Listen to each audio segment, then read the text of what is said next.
Golden classes में एक बार फिर आपका हार्दिक स्वागत।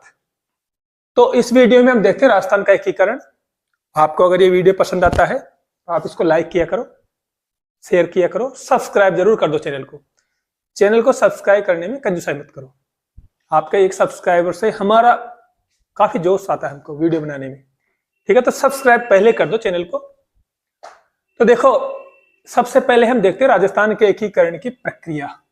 देखो, एकीकरण की जो प्रक्रिया थी ये आजादी के बाद ही नहीं हुई, कुछ स्तर पर कुछ मामलों में आजादी से पहले ही शुरू हो गई थी एकीकरण की प्रक्रिया। आजादी के बाद तेज हुई लेकिन कुछ हल्के स्तर पे शुरू हो गई थी। कैसे? 1935 का जो भारत शासन अधिनियम था उसमें भी क्या नाम से देश की रियासतों को भारतीय संघ में शामिल होने के लिए कहा गया था, लेकिन इसमें यह था कि वो ऐच्छिक था, उन राजाओं के ऊपर था कि उनको शामिल होना है नहीं होना, उनकी इच्छा के ऊपर निर्भर करता, दबाव नहीं था।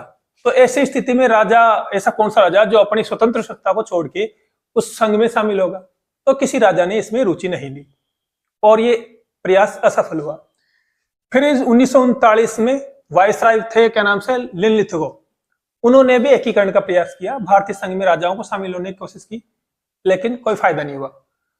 फिर आया क्रिप्स मिशन, उसके बाद आया कैबिनेट मिशन, उन्होंने भी एकीकरण का प्रयास किया लेकिन सफलता नहीं मिली। कुल मिलाकर आजादी से पहले एकीकरण के हल्के स्तर पर प्रयास चले लेकिन उनका कोई फायदा नहीं मिला। अब 1946 के आते आते भारतीय रियासतों को लग गया था कि देश आजाद होने वाला है, स्वतंत्र होने वाला है, तो उनको अपने भविष्य को लेकर चिंता होने लग गई थी कि हमारा क्या होगा, आजादी के बाद हमारी रियासतें स्वतंत्र रहेगी नहीं रहेगी, किसके अधीन रहेगी, कैसे रहेगी। इन चीजों को लेकर उनके मन में बातें उठने लग गई। वैसे उस टाइम पे जब देश आजाद हुआ था उस टाइम पे रियासतों की संख्या थी 19। राजस्थान में 3 ठिकाने थे, एक कुशलगढ़ जो कि बांसवाड़ा में था, नीमराना जो कि अलवर में था, और एक लावा जो कि टोंक में था, और एक केंद्र शासित प्रदेश था अजमेर मेरवाड़ा। ये राजस्थान की स्थिति थी 19-3-1। तो इस स्थिति को देखते हुए राजस्थान के राजाओं को भविष्य की चिंता सताने लगी, तो उन्होंने भी इसके लिए प्रयास करना शुरू कर दिया कि हम भी एक मिलकर संघ बना लेते हैं ताकि हमारा भविष्य में कोई भी बात रख सके सरकार के सामने तो मजबूती से रखे। तो इस दिशा में सबसे पहले प्रयास किया 25-26 जून 1946 को। किसने? मेवाड़ के भूपाल सिंह ने सबसे पहले प्रयास राजस्थान यूनियन बनाने का। उन्होंने इस कार्य के लिए कौन कौन से राज्य, एक तो राजस्थान, एक गुजरात और एक आपके मालवा, यहां के जो राजाओं को आमंत्रित किया। कहां पे? मेवाड़ था, उसमें उदयपुर में एक सम्मेलन हुआ उनका। सम्मेलन में कितनी संख्या में राजा है? 22 राजा उस सम्मेलन में शामिल हुए। महाराणा ने अपनी तरफ से उनको समझाने की कोशिश की कि भाई यदि हमने राजस्थान संघ नहीं बनाया तो ऐसा होगा वैसा होगा। राजाओं ने वादा किया कि महाराणा जी, हम आपकी इन बातों पर गौर करेंगे, हम वादा करते हैं आपकी इन बातों पर गौर करेंगे, समय आने पर जवाब दे देंगे।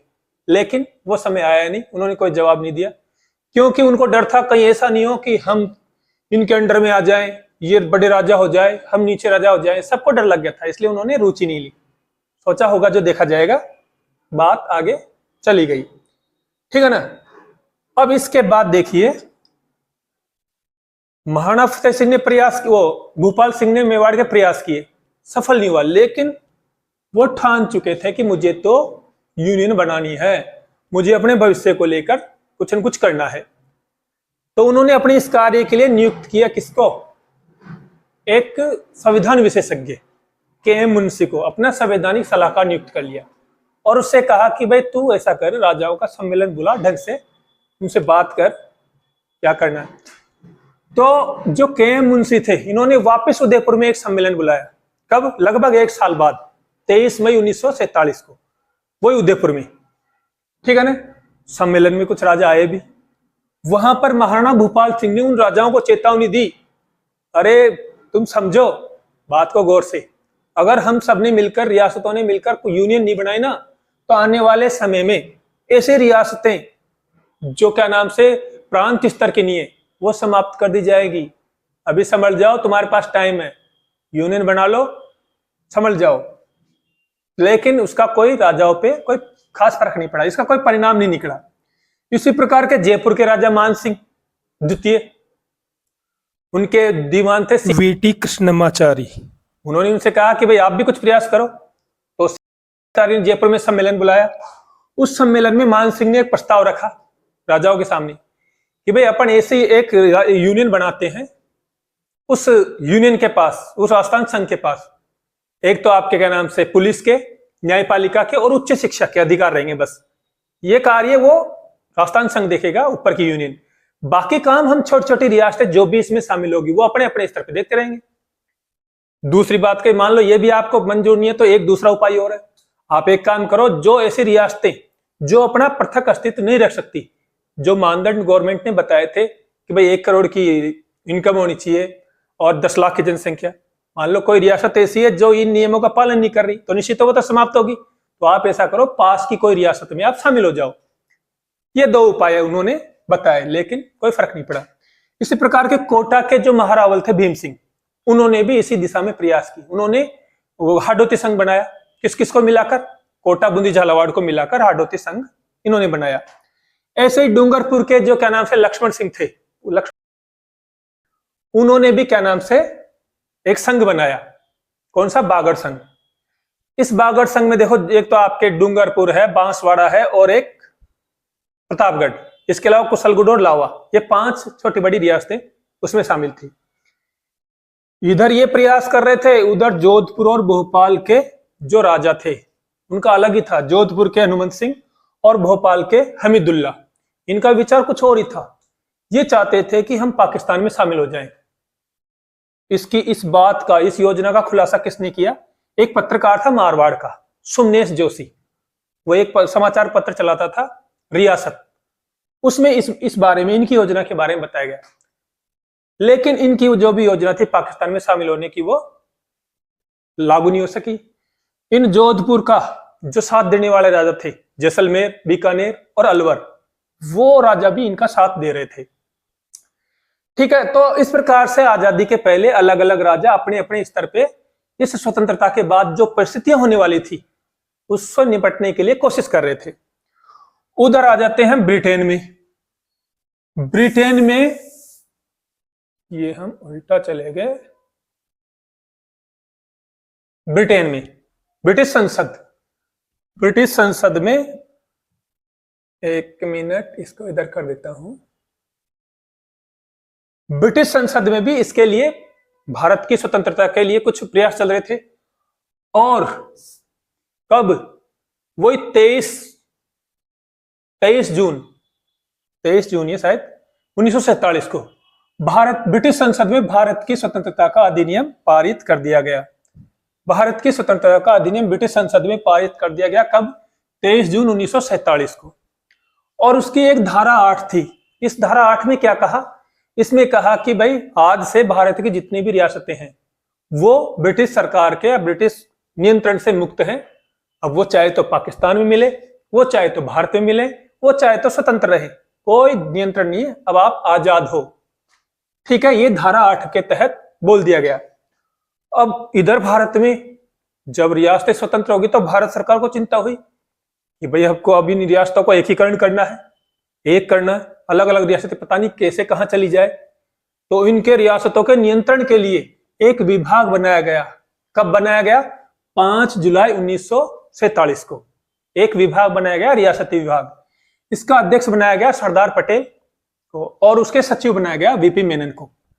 ठीक है, अब उस रियासत विभाग ने घोषणा क्या की? उन्होंने कहा सभी रियासतों से कि आप सोच लो, समझ लो और 15 अगस्त 1947 तक भारतीय संघ में शामिल आपको होना है। ठीक है, यह घोषणा इन्होंने कर दी। कब तक शामिल होना? 15 अगस्त 1947 से पहले आप शामिल हो जाइए। क्योंकि इस टाइम तक जब ये रियासत विभाग बना, उस टाइम पे भारत संघ में राजस्थान की तरफ से केवल एक रियासत थी, अजमेर मेरवाड़ा, जो केंद्र शासित प्रदेश, वो केवल भारतीय संघ में शामिल था, बाकी और नहीं थे राजस्थान में, और जगह अलग चीज है। दूसरी बात, रियासत विभाग ने यह भी कहा मान लीजिए कोई रियासत स्वतंत्र रहना चाहती है तो उसके लिए कुछ शर्तों का पालन करना पड़ेगा उनको। क्या पालन करना पड़ेगा? एक तो आपकी कमाई कितनी होनी चाहिए? 1 करोड़ होनी चाहिए 1 साल की। दूसरी बात, आपके पास में जनसंख्या 10 लाख से ज्यादा होनी चाहिए। ऐसी स्थिति का इन शर्तों का पालन करने वाली केवल 4 रियासतें थी, जयपुर, जोधपुर और एक जैसलमेर और एक मेवाड़। ये 4 रियासतें ऐसी थी जो इन शर्तों का पालन कर सकती थी, यानी इनकी जनसंख्या 10 लाख से ज्यादा थी और कमाई इनकी 1 करोड़ से ज्यादा थी।